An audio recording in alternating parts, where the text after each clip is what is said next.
Assalamualaikum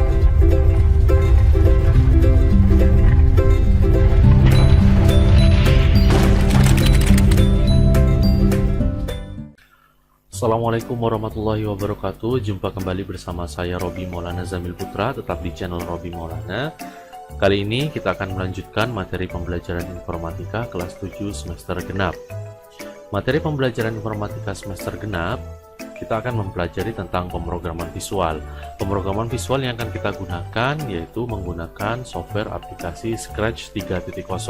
Scratch itu sendiri adalah sebuah program yang mana di dalamnya itu sangat mudah sekali untuk menumpuk program berupa blok program.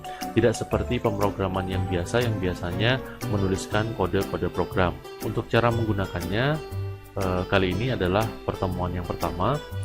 Untuk software Scratch sendiri bisa dilihat di desktop kalian masing-masing, yaitu seperti ini ya. Nah, gambarnya seperti yang di atas itu ya. Itu adalah software Scratch 3.0. Cara membukanya sama seperti software biasa, yaitu tinggal diklik 2 kali saja. Kita tunggu prosesnya. Terkadang kalau pertama kali membuka itu biasanya cukup lama ya, apalagi dibarengi membuka dengan aplikasi-aplikasi yang lainnya. Nah, saat ini programnya sedang loading atau sedang menunggu begitu ya. Baik.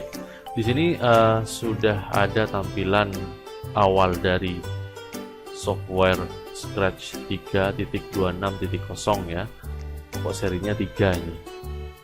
Saya perkenalkan dulu, di sini adalah bagian klasifikasi blok program, di mana di sini klasifikasi blok program itu terdiri dari 1, 2, 3, 4, 5, 6, 7, 8, 9 klasifikasi.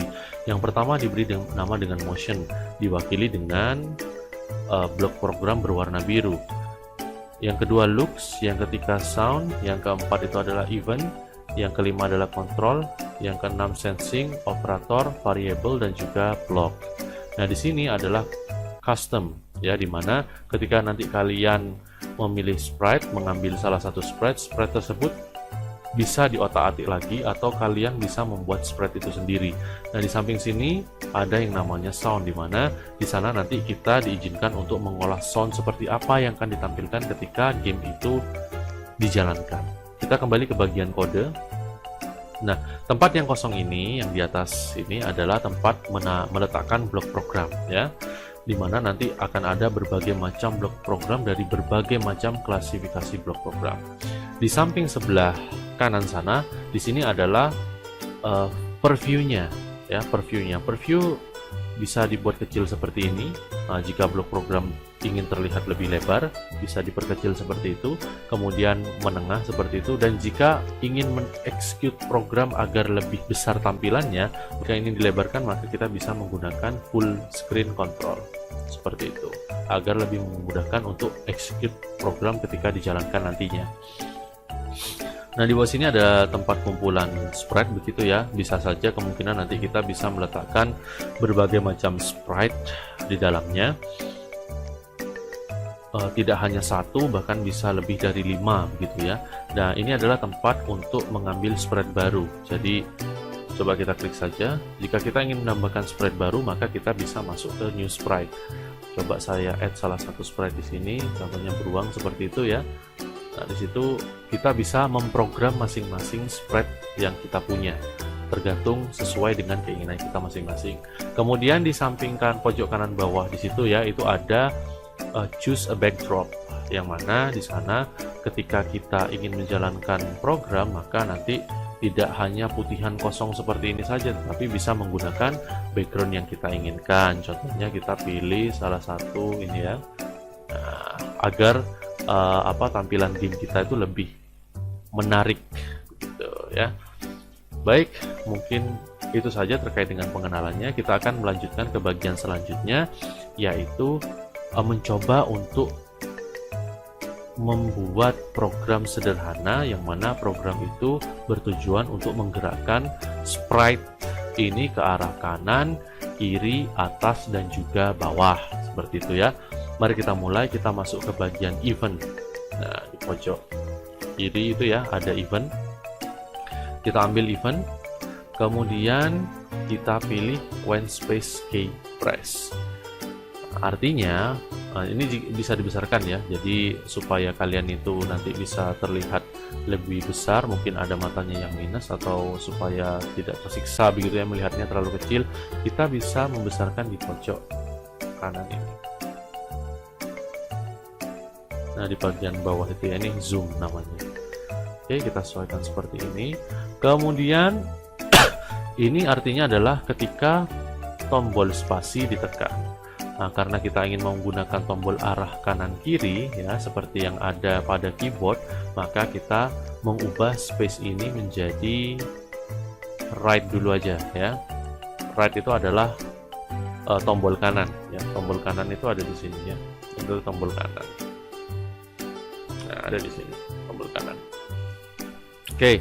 Kemudian apa yang terjadi jika tombol kanan itu ditekan, maka kita akan masuk ke bagian motion atau gerakan seperti itu ya. Kita pilih change X by 10. Oke, sebelum kita masuk ke sini kita perlu ketahui bahwa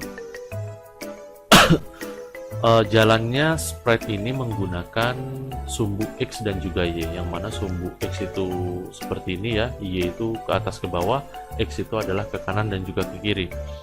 Kita ganti dulu backdropnya ya, kita ganti dulu backdropnya dari kanan bawah. Kemudian kita scroll ke bawah sampai ke XY grid di pojok kanan ini ya, biar kita bisa mengetahui jalannya program itu kemana. Baik, seperti itu kita letakkan di sumbu yang 0, 00 di sini. Kemudian kita pilih change X by, karena ini ke arah kanan maka dia jalannya nanti akan ke sumbu X, yang mana sumbu X itu bergerak ke arah kanan seperti ini ya.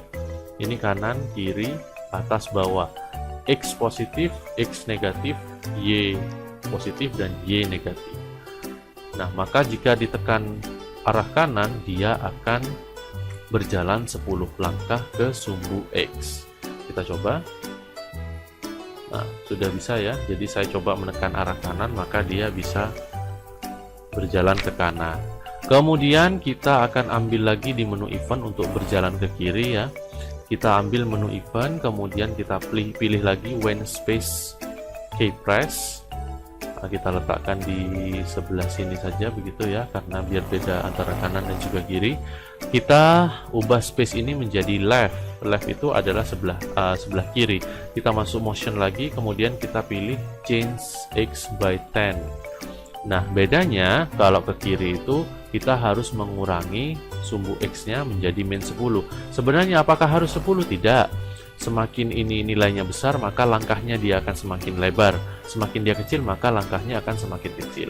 Kita coba pencet arah kiri kanan. Oke, dia sudah mau ke kiri dan sudah mau ke kanan ya. Kemudian kita masuk ke bagian event, kemudian kita pilih when space K, kemudian ini kita ganti up. Up itu adalah arah atas. Kemudian kita masuk ke bagian motion. Nah, di motion ini kita pilih change Y by 10. Nah, ini tidak perlu diubah isinya karena up itu ke atas, yaitu sumbu Y yang positif. Kemudian kita klik kanan, kemudian duplicate supaya tidak terlalu lama begitu ya. Kita ubah up ini menjadi down. Down itu arah bawah, otomatis Y-nya harus dikurangi menjadi negatif 10. Oke, kita sudah mendapatkan beberapa program di sini. Nah, di sini kita sudah mendapatkan beberapa program, yaitu up, right, left, dan juga down. Kita coba ke atas, tombol ke atas, baik, ke bawah, baik, ke kanan, bisa, ke kiri juga bisa. Oke, di sini kita sudah bisa membuat sprite tersebut berjalan ke atas, bawah, kanan, dan juga kiri. Yang selanjutnya adalah kita buat dia seolah-olah dia terlihat berjalan dengan cara kita masuk ke bagian looks. Nah, di sini ada looks, kita klik, kemudian kita pilih next costume. Next costume. Kita pilih, kita letakkan di setiap bagian blok program eventnya ya. Ingat ya, jangan sampai salah, bukan backdrop ya, tapi next costume. Karena terlihat karakternya hampir sama. Kita coba ke atas, baik, dia seolah-olah berjalan. Next costume itu artinya, kenapa dia seolah-olah terlihat berjalan? Karena coba kita cek bagian kostum atas ini. Kita cek, seperti itu. maka ini adalah kostum 1, kostum 2. Jadi seolah-olah sebenarnya ini adalah dua gambar yang berbeda, cuman dialihkan seperti itu ya. Setiap kita mengklik maka dia dialihkan ke custom selanjutnya. Itu adalah konsep bagaimana gambar kartun itu bisa berjalan. Jadi dia tidak hanya memiliki satu gambar, melainkan ada yang lebih dari satu atau bahkan lebih dari 5 begitu ya. Baik, kemudian yang selanjutnya ini sudah berhasil kanan kiri atas dan juga bawah. Ini sebenarnya bukan berjalan kanan kiri atas bawah ya, tetapi mundur ya. Ketika kita pencet arah kiri dia mundur. Bagaimana caranya supaya dia tidak mundur tapi bisa menoleh? Maka kita masuk ke bagian motion. Nah, di bagian motion ini silakan diklik, kita pilih yang namanya point in direction. Kita letakkan di left, ke bagian left. Kita letakkan di bagian left, kemudian kita klik 90 derajatnya. Karena ini ada left, maka dia harus ke kiri seperti ini. Kita alihkan ke negatif 90 derajat, maka dia ketika dipencet arah kiri dia akan kembali ke kiri. Oke, seperti itu. Nah, untuk yang kanan pun juga sama, maaf ini terbalik, nanti kita perbaiki. Kita juga berikan point in direction, kemudian ini sudah langsung mengarah ke kanan ya, sudah langsung mengarah ke kanan. Kita coba, oke. Bagaimana cara mengatasi agar dia supaya tidak terbalik? Maka silakan tetap di bagian motion. Nah, kita scroll, kemudian kita pilih set rotation style. Set rotation style, left or right. Jadi agar supaya ketika dia ke kiri maka dia akan berotasi menghadap ke kiri. Yang kanan pun juga diberikan juga bisa. Oke, jadi seperti itu.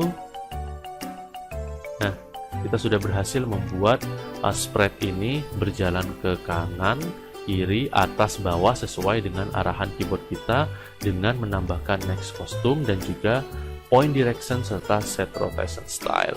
Mungkin itu saja permulaan pengenalan menggerakkan objek secara manual pada aplikasi Sprite 3.0. Kurang lebihnya saya mohon maaf. Assalamualaikum warahmatullahi wabarakatuh.